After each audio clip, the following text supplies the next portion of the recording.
महावीर जब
पुष्पांजलि ओम देवेन नमः देवादान धर्माण गुणान्या दत्तादे रागम महिमानासन पूर्वेदाध्यायन्ति देवाः ओम एकदन्ताय विद्महे वक्रतुण्डाय धीमहि तन्नो दन्ति प्रचोदयात् ओम नन्दनन्दनाय विद्महे यशोदानन्दनाय धीमहि तन्नो श्रीकृष्णः प्रचोदयात् ओम श्रीवन्दिकावकुलजं मनपालनं नैवन्नागजादिकर्वीरसादवस्वये बिल्वा प्रभावजलनिधनमाञ्जलिभिः काम्भोजयामि जगदीश्वरं प्रसीदा नानासुगन्धपुष्पाणि च पुष्पाञ्जलिर्मया दत्ता नानाः परमेश्वरः श्रीब्राह्मणोत्तमाय नमो नमः सुगन्धिपुष्पाञ्जलिः समर्पयामि। श्रीमद्भागवत महापुराणे की भगवान की जय जय श्री राम। वैराग राग रश्मों की कथा ब्रह्मों की संहिता श्रीमद्भागवत महापुराण पावन कहानी गोदावरी नदी के तीर पर ज्ञान रूपी गंगा के रूप में प्रभावित होने जा रही है। तो आइए इसी ज्ञान रूपी गंगा में गोता लगाने से पूर्व अपने मन और वाणी को पवित्र करने हेतु हरि नाम संकीर्तन प्रेम और भाव से सभी गाएंगे।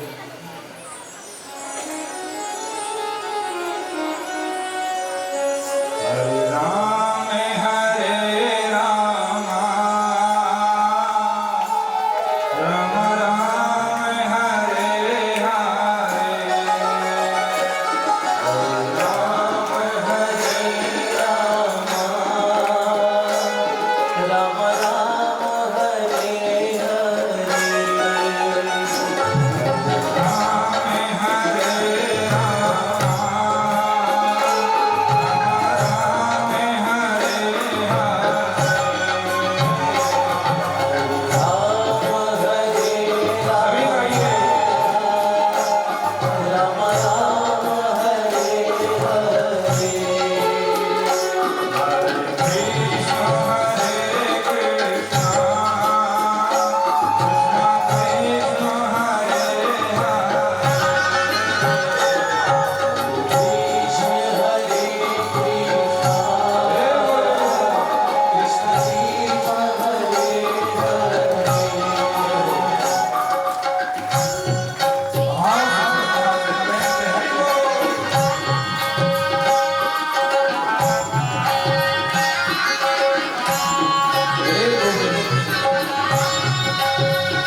श्री हनुमान जी महाराज के चरणों में प्रणाम करते हुए प्रातः समय में पूज्य गुरुदेव भगवान के चरणों में प्रणाम करते हुए आए हुए पितृजन ब्राह्मण समाज संत समाज को प्रणाम करते हुए भक्ति शक्ति स्वरूपा माताओं बहनों के चरणों में प्रणाम करते हुए भगवान के भक्त उनके हृदय में विराजमान श्री श्याम सुंदर नंद नंदन को प्रणाम करते हुए जो लोग धर्म के श्रवण कर रहे हैं उन सभी को मेरा प्यार भरा और जोर से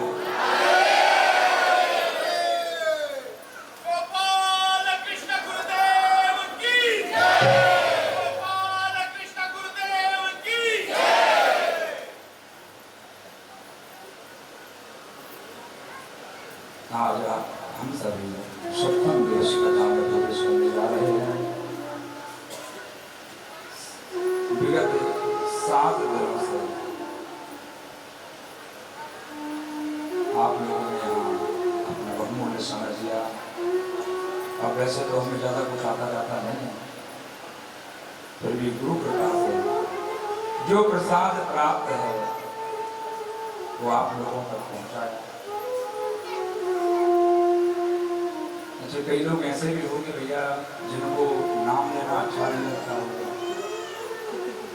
बार बार राधे राधे गाना भी अच्छा नहीं लगता होगा, फिर भी अगर महाराज जी ने कहा है तो मजबूर न बोलना।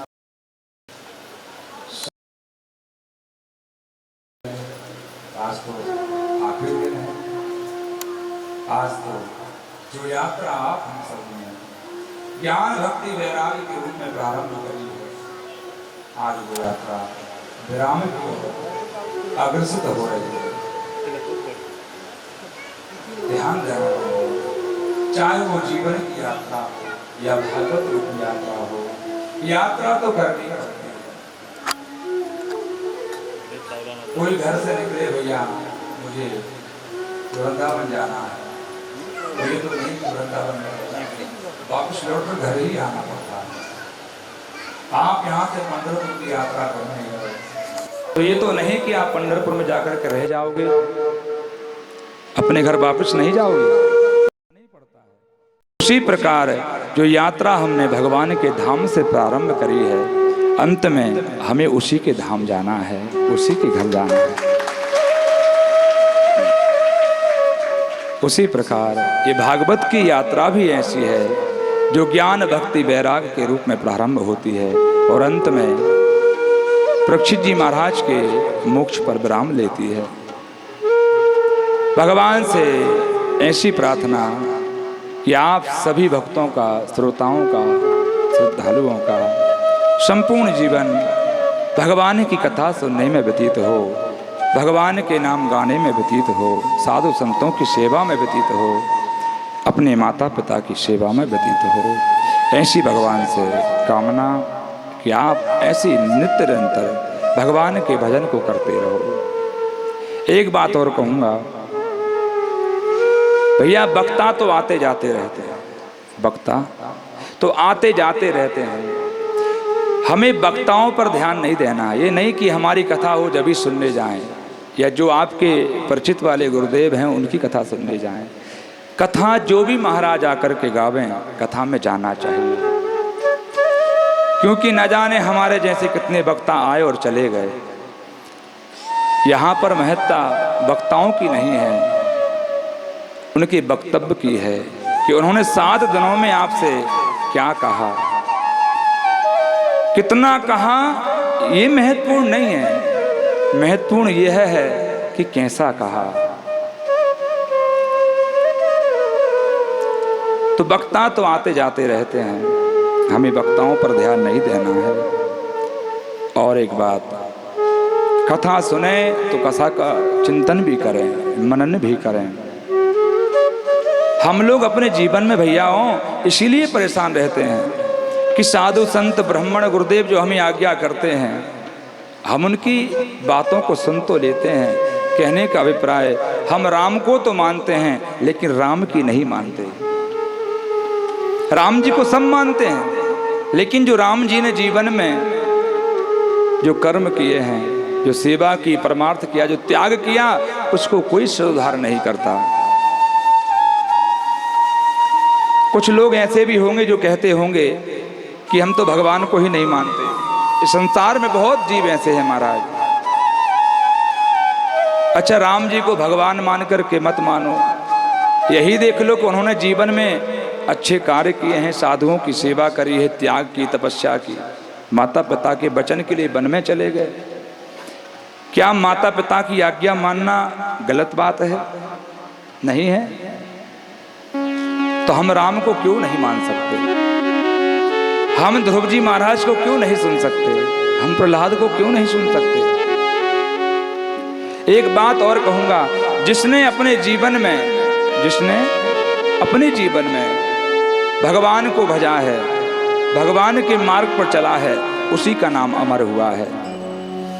बहुत से लोग ऐसा सोचते होंगे कि इस संसार में हमारा नाम भी हो। कुछ लोग ऐसे होते हैं महाराज जिनका नाम हमेशा हमेशा के लिए अमर हो जाता है। कारण उनके कर्म जो है। राधे राधे।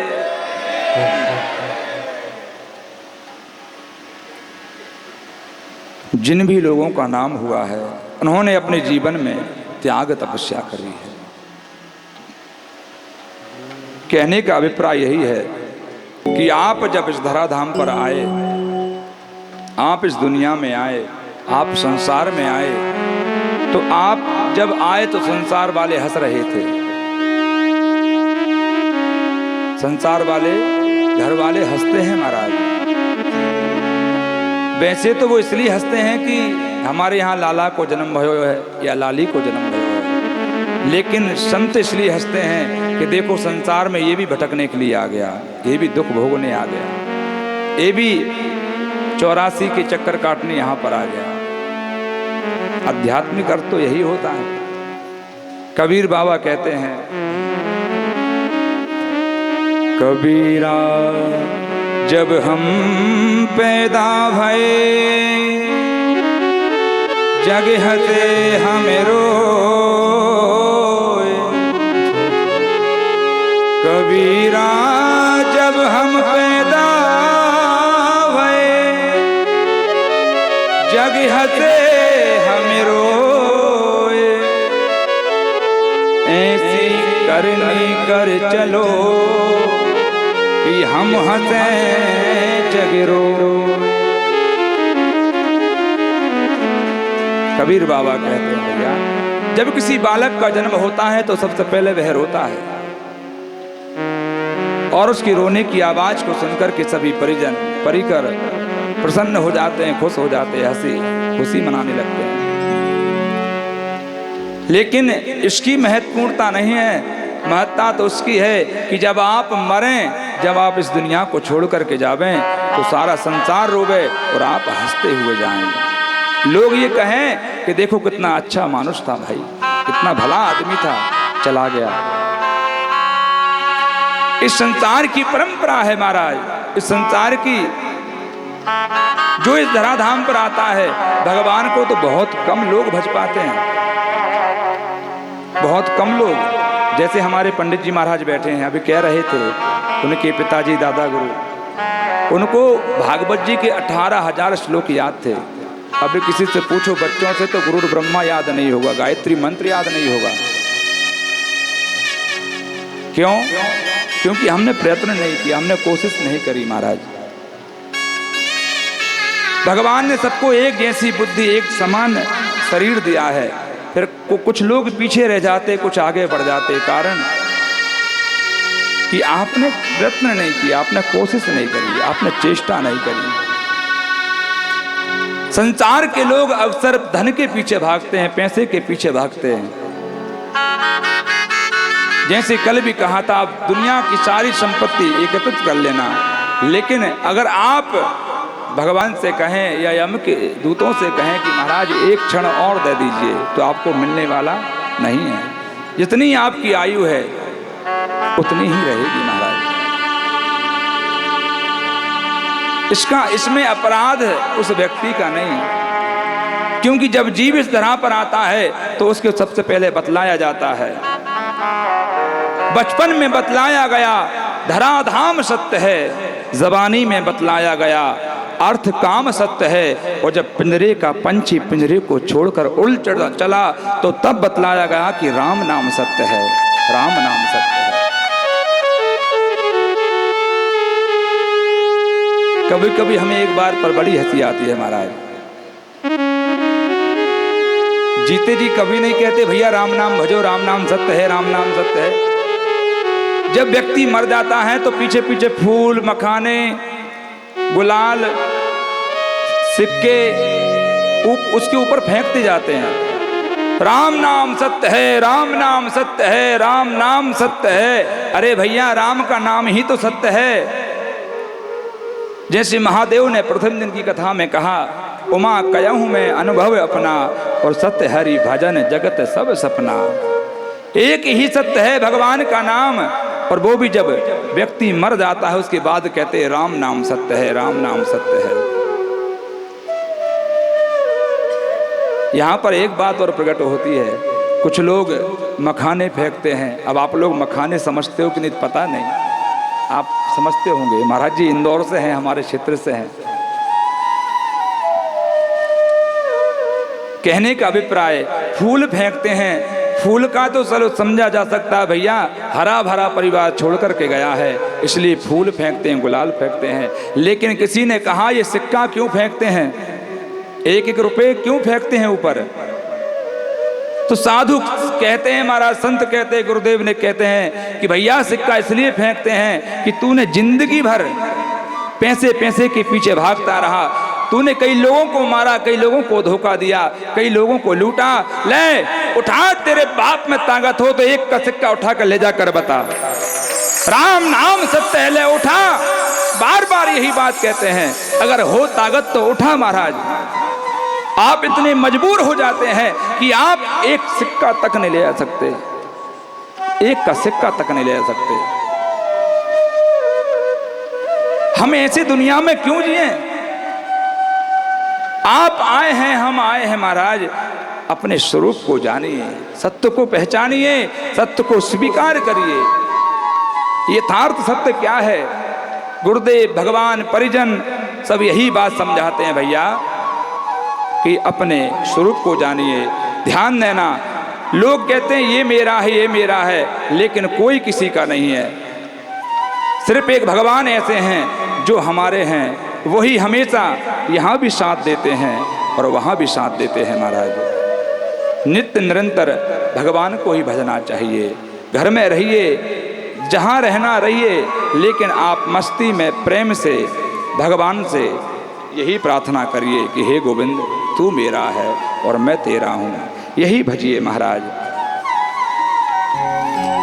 एक बात और बतावें, लोग कहते हैं मेरा बेटा है, मेरा पिता है। एक बार एक के यहाँ एक बच्चे का जन्म हुआ, बड़ा हुआ, विवाह इत्यादि हुआ, और वो गुजर गया, मर गया महाराज। वहां पर परिकर खड़े हुए थे, परिवार वाले खड़े थे, रो रहे थे। पिताजी रोने लगे, हे विधाता तूने क्या किया, मैं जीवित हूँ, मेरे बेटे को मार दिया। इससे अच्छा तो यह होता कि तुझे मुझे मार देता, मेरे बेटे को जीवित रख देता। अभी उसने देखा ही क्या था महाराज।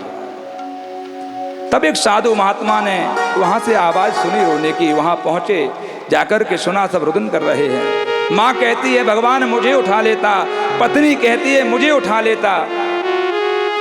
साधु महात्मा पहुंचे, जाकर के उसके पिता से कहा भैया बहुत दुख हो रहा है। बोले क्या करे महाराज जी, एक लौता बेटा था, चला गया। महात्मा ने कहा मैं तुम्हारे बेटे को जीवित कर दूंगा।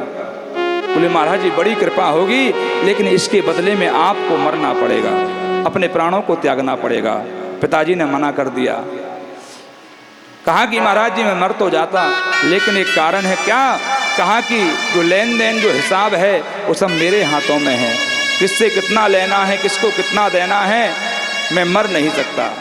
अभी तो बहुत माथा पटक पटक कर रो रहा था कि मुझे उठा लो, मुझे उठा लो, मना कर दिया। उसकी माँ के पास गए, माँ से कहा मैं तुम्हारे बेटे को जीवित कर दूंगा। माँ बड़ी खुश हो गई, लेकिन बदले में आपको प्राण देने पड़ेंगे। माँ ने मना कर दिया। माँ कहने लगी बाबा जी मर तो जाती, लेकिन क्या करूं, ये जो नाती है ये मेरे बिना रह नहीं सकता, ये मेरे पास रहता है। पत्नी के पास पहुंचे। पत्नी ने कहा महाराज जी मर तो जाती, लेकिन मेरे पेट में इनका बालक पल रहा है, मैं कैसे मरूं? अगर मैं मरी तो 2 मृत्यु होंगी, उससे अच्छा है कि एक ही ठीक है। पत्नी ने भी मना कर दिया। कहने का मतलब ये संसार वाले साथ नहीं जाने वाले, शमशान तक जाते हैं। कोई भी अगर साथ जाएगा तो शमशान तक जाएगा, वहां से लौट कर आ जाएगा, 1-2 दिन आंसू बहाएगा महाराज, और उसके बाद सब खत्म। 4 दिनों की प्रीति जगत में 4 दिनों के नाते हैं, पलकों के पर्दे पड़ते ही सारे नाते मिट जाते हैं, सब खत्म हो जाता है। जीवन में दुख समस्याएं आती हैं, कोई साथ नहीं देता। जो अमीर है, जिसके पास पैसा है, उसके पीछे तो बहुत लोग घूमते हैं महाराज, लेकिन जो गरीब है उसकी तो कहीं भी पूछ नहीं है। ना कोई उसकी मदद करता है, ना उसके पास कोई बात करना पसंद करता है।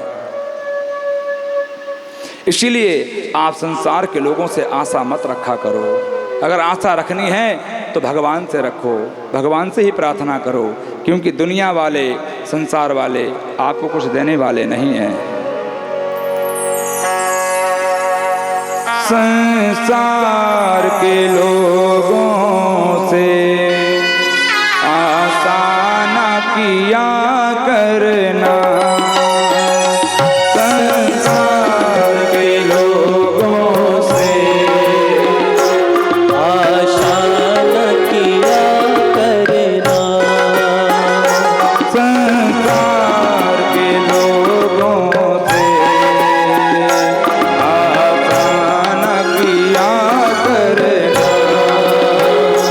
संसार के लोगों से आशा न किया करना।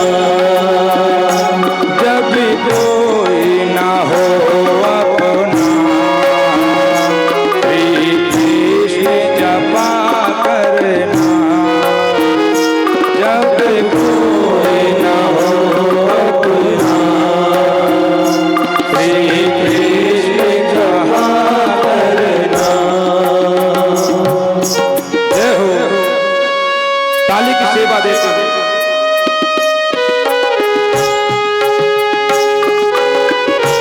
जय हो श्री राधे। ऐसे नहीं, ताली की सेवा। हरि बोल।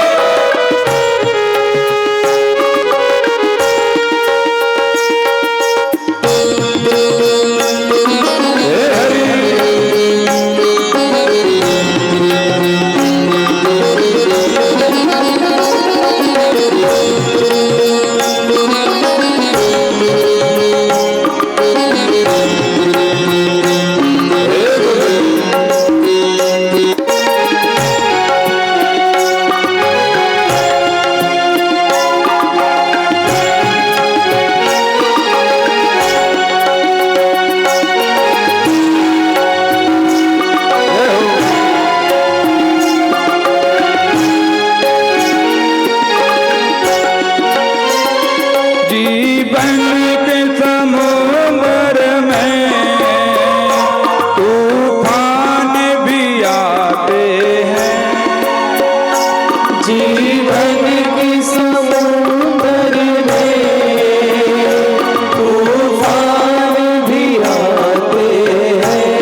साथ बचा करना।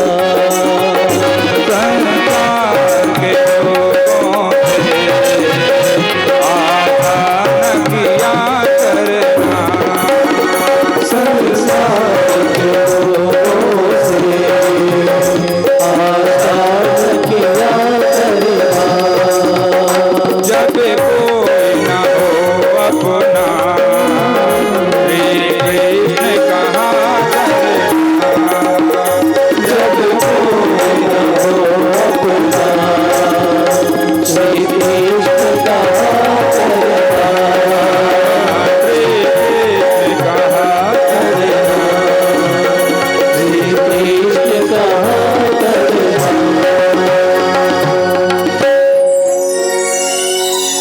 संसार के लोगों से आशा न किया करना। जब कोई ना हो अपना श्री कृष्ण कहा करना। संत कहते भैया जब संसार में सब ठुकरा दे तो भगवान को याद करना, क्योंकि वैसे भी हमें भगवान की याद तभी आती है जब जीवन में दुख हो, कष्ट हो। जैसे हमने पहले भी कहा, भगवान किसे प्राप्त होते हैं, भगवान किसको मिलते हैं।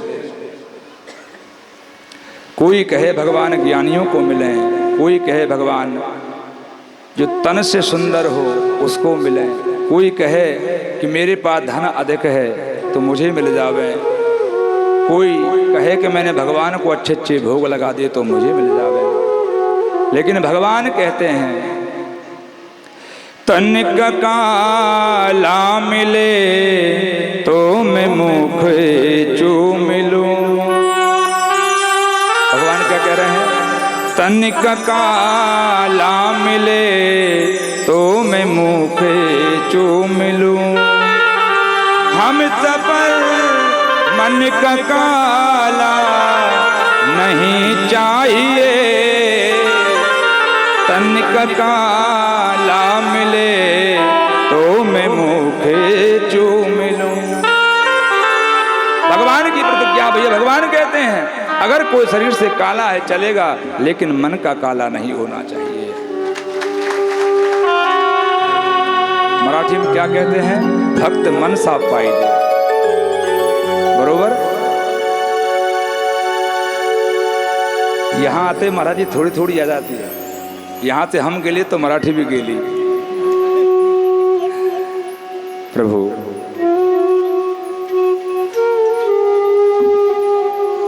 भगवान को प्रेम चाहिए, अच्छा हृदय चाहिए। तुलसी बाबा ने भी लिखा है मन मलिन तनु सुंदर कैसे और विश्व रस भरा कनक घट जैसे। जैसे सर्प के दंत में जहर होता, विष होता है, अगर वो किसी को काट दे भैया तो उससे बचा जा सकता है। आजकल एक से एक दवाइयाँ हो गई हैं, मंत्र भी काम करते हैं, मंत्रों से झाड़ा भी लगवा सकते हैं, बचा जा सकता है। लेकिन कपटपूर्ण व्यक्ति अगर किसी को डस दे, धोखा दे दे तो उससे बचना असंभव है, असंभव है महाराज। इसलिए अपने हृदय को सुंदर बनाइए। ऊपर सुंदर हो ना हो, ऊपर की सुंदरता तो भैया संसार वाले देखते हैं, लेकिन अंदर की सुंदरता मेरा गोविंद देखता है, मेरा भगवान देखता है। आप अंदर से सुंदर बनिए। भगवान की ऐसी प्रतिज्ञा। भगवान कहते भैया जो नित्य निरंतर मुझे याद करता रहता है, मेरे विषय में सोचता रहता, मैं उसके अंग संग रहता हूँ। जैसे कल आप और हम सभी ने कथा श्रवण करी, आइए हम कथा में प्रवेश करें। भगवान ने रुक्मिणी मैया से पहला विवाह किया।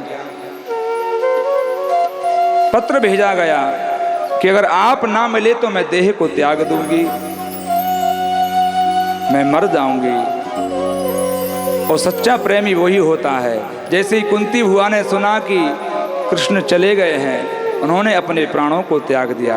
दशरथ जी महाराज ने सुना राम को वनवास निकल गए हैं महाराज, तो उन्होंने अपने देह को त्याग दिया। भगवान को कितना चाहें। एक बहुत पुराना गीत है, हम तुम्हें चाहते हैं से, हम तुम्हें चाहते हैं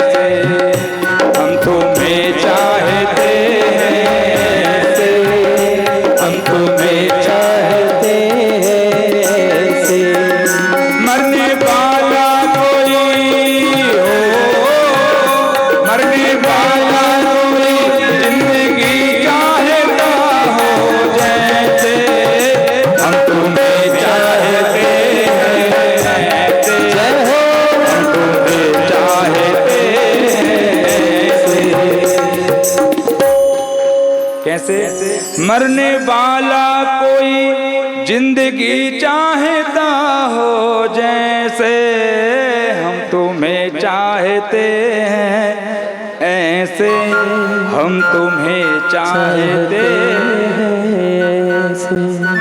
भगवान को इतना प्रेम करो जैसे कोई व्यक्ति मरने के लिए खड़ा है, पड़ा है महाराज, वो जिंदगी के लिए भीख मांगता है, आप भगवान से इतना प्रेम करिए।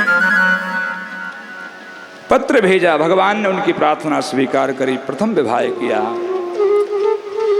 परीक्षित जी महाराज ने पूछा, गुरुदेव हमने तो सुना है संतों के मुख से कि भगवान के 16,108 विवाह हुए हैं। तो शुकाचार्य जी महाराज वर्णन करते हैं, कहने लगे रुक्मणी मैया से एक संतान हुई जिसका नाम प्रद्युम्न पड़ा। कहा कि महादेव ने जिस कामदेव को भस्म किया था वही कामदेव कृष्ण भगवान के यहाँ पुत्र बन करके आए प्रद्युम्न के रूप में। समरासुर नामक एक दैत्य था जिसकी मृत्यु प्रद्युम्न के हाथों लिखी थी। उसे मालूम चला और रात्रि के समय आया, रुक्मणी मैया शयन कर रही थी। सोते समय उस बालक को उठाकर ले गया। उसे लगा ये मेरा काल है, मैं इसको मार दूंगा तो मैं बच जाऊंगा। उन्होंने उस बालक को समुद्र में फेंकवा दिया गया। एक मछली निकल गई और उन्हीं के राज्य में एक सेवक उस मछली को पकड़ कर ले आया। उसको चीरा गया, उसमें बालक निकला। उसकी यहाँ संतान नहीं थी, उनकी पत्नी ही उस समय वहाँ पर विद्यमान थी। उन्होंने उनका लालन पालन किया। कहने का मतलब भैया, आप काल से कितने भी भाग जाइए, कितने भी दूर चले जाइए, काल ब्याल मखग्रासः त्रास नरनाथ हेतवे श्रीमद्भागवतम शास्त्रौ कलौ कीरेण भासितम्। कहा कि जो काल है वो तो हमेशा अपने ऊपर मंडराता रहता है, हमेशा चलता रहता है। काल से आज तक कोई बचा नहीं। जिसको फेंकवा दिया वो पुनः लौट करके आ गया। अच्छा एक बात बतावें, जब हम बीमार होते हैं तो किसके पास जाते हैं? डॉक्टर के पास। और डॉक्टर बीमार होवे तो कहाँ जावे? जो सब कुछ जानता है फिर भी अपना इलाज नहीं कर सकता। क्यों? उसका समय आ गया तो उसे कोई डॉक्टर कोई बचा नहीं सकता। महाराज कहने का अभिप्राय, जिसको जितना समय मिला है उतने ही समय में खुश रहें, भगवान को भजते रहें, अपने जीवन को सार्थक बनावें। यहाँ पर कुछ बड़े हुए माया सीखी और समरासुर नामक दैत्य का उद्धार किया। नारद जी ने बताया तुम द्वारकाधीश के पुत्र हो, तो वापस लौटा करके वहाँ पर प्रद्युम्न महाराज गए। उनकी एक संतान हुई जिनका नाम अनिरुद्ध है। उनका विवाह उषा के साथ हुआ। उषा कौन है? कहा कि जो बाणासुर की पुत्री है। बाणासुर कौन है? महादेव का परम भक्त है जिसकी 1000 भुजाएं हैं महाराज। उसने तपस्या करके महादेव से 1000 भुजाएं प्राप्त करी। लेकिन जब चित्रलेखा द्वारा, माया के द्वारा अनिरुद्ध को उषा के कक्ष में भेजा गया, उनके पिता बाणासुर ने देख लिया, बंदी बनाकर रखा, युद्ध हुआ। भगवान ने उसकी 998 भुजाएं काट दी। जब 2 भुजाएं बची महाराज, तो महादेव प्रकट हो गए और महादेव ने कहा, हे द्वारकाधीश, क्या आप मेरे भक्त के प्राण भी लेना चाहते हो? नहीं महादेव। तब कन्हैया ने कृपा करी और उनका विवाह हुआ। आगे चर्चा आती है भगवान के और भी विवाह हुए हैं। तो पहला विवाह रुक्मणी मैया से हुआ, दूसरा विवाह हुआ है जामवती के साथ, जो जामवंत की पुत्री हैं। परीक्षित जी महाराज ने प्रश्न किया, महाराज उनसे विवाह कैसे हो गया? तो कहा, एक दिन की बात है, सत्राजित द्वारका नगरी में रहता था। सूर्य नारायण तपस्या करके उनसे समयंतक नामक एक मणि लेकर के आया। उस मणि का एक स्वभाव था, अपने से 8 गुना स्वर्ण भार प्रतिदिन उत्पन्न करती थी, प्रकट करती थी। और उसका तेज इतना था सूर्य के समान, तो गले में टांग करके आ रहा था। भगवान सभा में बैठे थे। कुछ सेवकों ने कहा कि हे द्वारकाधीश, ऐसा प्रतीत होता है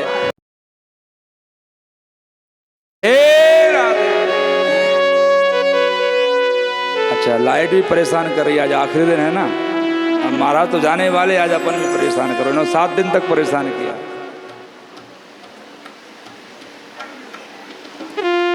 तो कहा कि मणि को गले में धारण करके आए।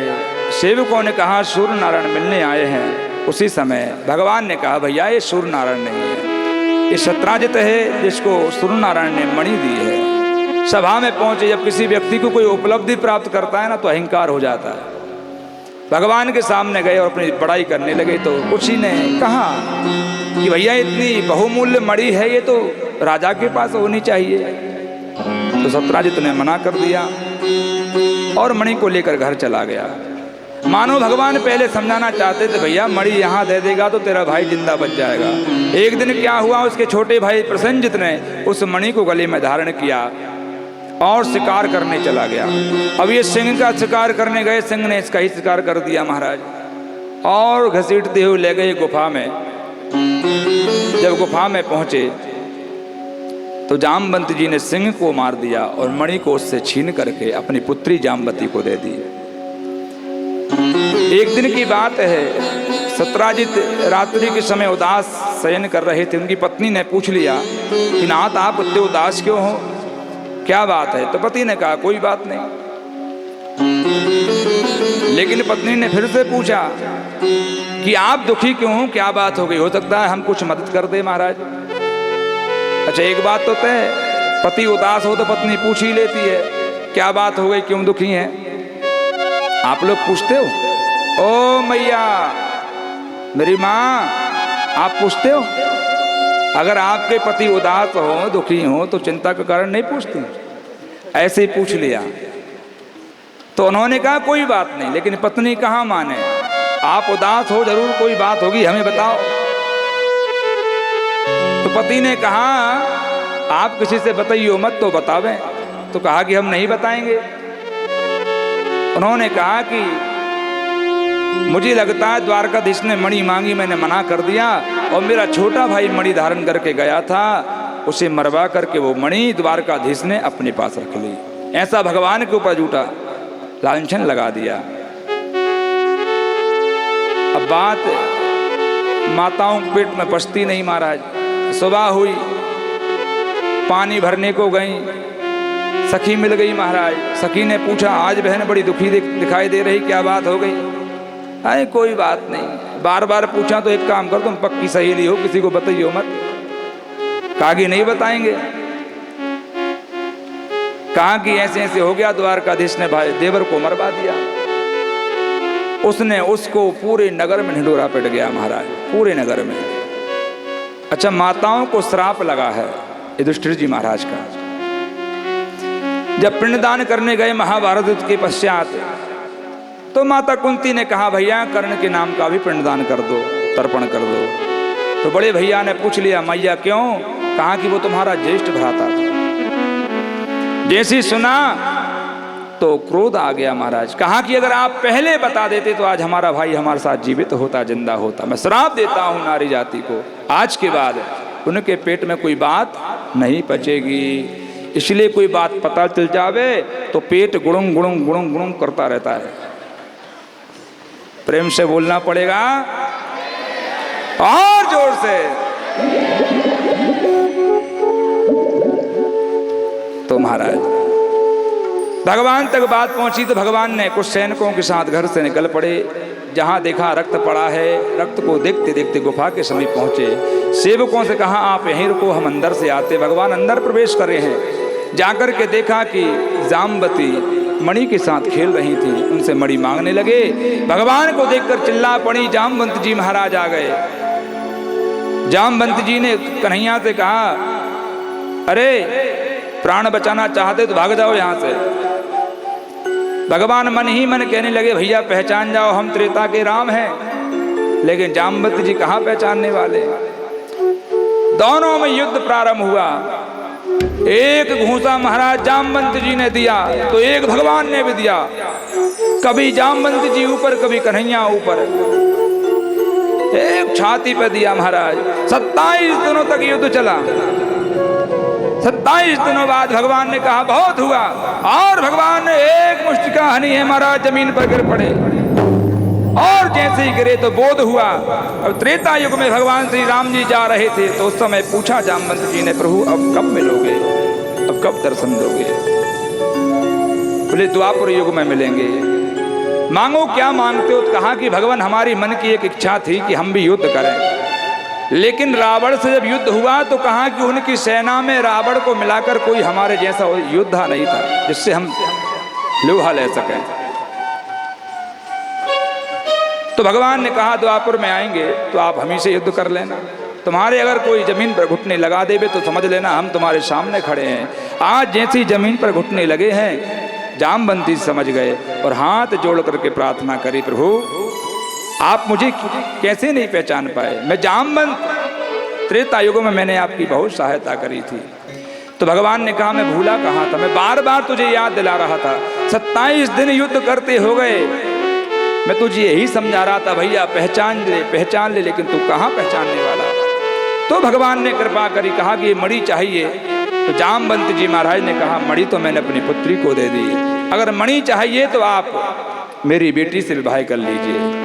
अब भगवान ने जामवती के साथ दूसरा विवाह किया। अब वो तो ऋक्षराज जामवंत जी की पुत्री है, जैसे जामवंत जी वैसे उनकी पुत्री।